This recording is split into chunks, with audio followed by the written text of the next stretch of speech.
It's been a week and a half since 16-year-old Valentina Rocha has been back at school.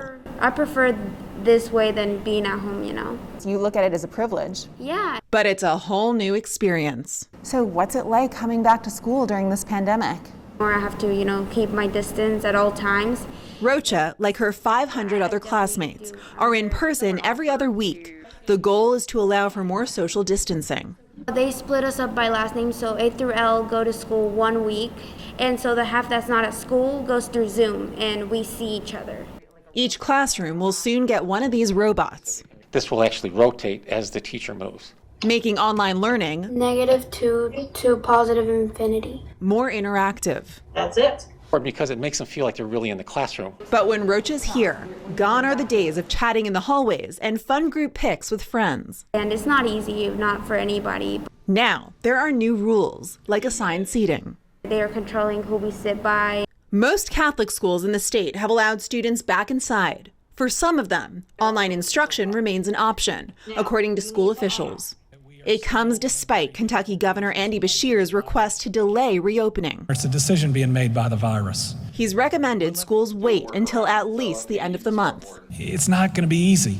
Mercy Academy principal Sarah Peace took a different path. I take it extraordinarily seriously to make sure that we prevent the spread of COVID, but also recognizing our students have to be educated.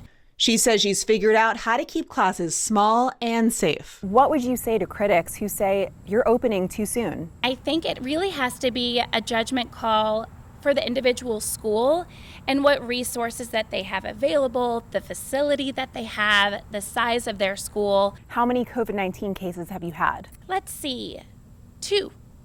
Since this interview, that number has increased to 4 student cases. 1 teacher has tested positive. Among students within the 48 Catholic schools under the Archdiocese of Louisville, active COVID-19 cases represent about 18% of active student cases statewide.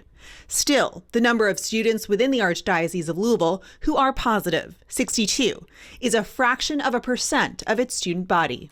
We're going to take you this way. For the first time, Mercy Academy has opened its doors to show us how they plan to keep those numbers down. Normal temperature.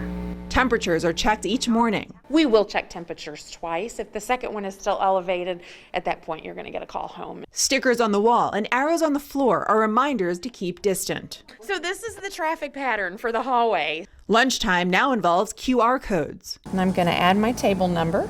Only 2 to a table are allowed. And it creates an electronic record should the health department need us to provide contact information. Do you feel safe here? Oh my gosh, I feel safer here than going to Kroger. 17-year-old Helen Holloway says when it comes to following the rules, there's an element of social pressure. No one wants to be the one to put everyone at risk, so everyone is holding each other accountable. Rocha says she knows if she or her peers test positive, this privilege could be taken away. I would rather follow all those protocols and be safe and be at school. It's a trade-off students and teachers tell me is well worth it, but they're taking it day by day. Mercy Academy's principal tells me they're keeping a close eye on attendance records. If more people than usual are calling out sick, they'll consider switching to remote learning entirely for at least 2 weeks. For Focus, I'm Paula Vasan.